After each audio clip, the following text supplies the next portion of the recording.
Le but de cette expérience est de vous montrer le mouvement d'eau chaude et d'eau froide. Pour cette expérience, il vous faut un grand récipient, un entonnoir,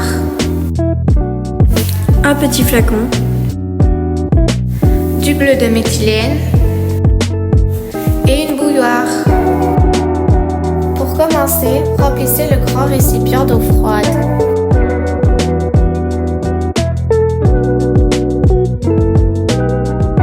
Versez l'eau bouillante à l'aide d'un entonnoir dans le petit flacon.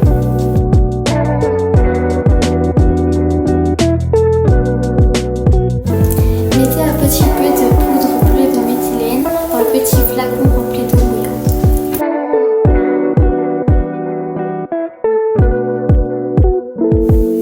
À l'aide d'une corde ou d'une passe, déposez le petit flacon dans le grand récipient.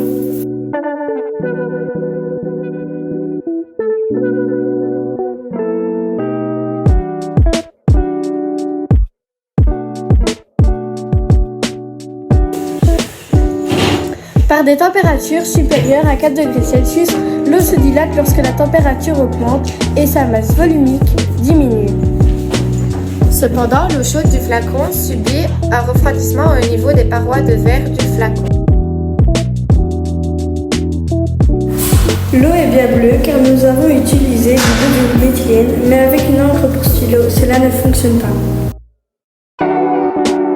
Faisons une comparaison avec le Gulf Stream. Le Gulf Stream, c'est quoi?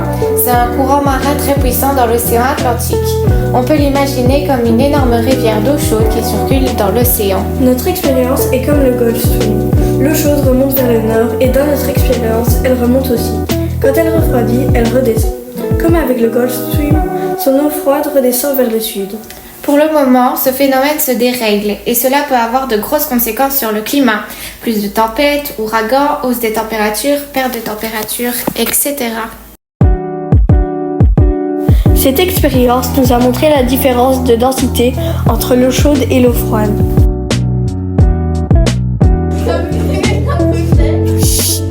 On essaye de... Par des températures supérieures à 4 degrés Celsius, l'eau se dilate lorsque la température augmente et sa masse volumique diminue. Cependant,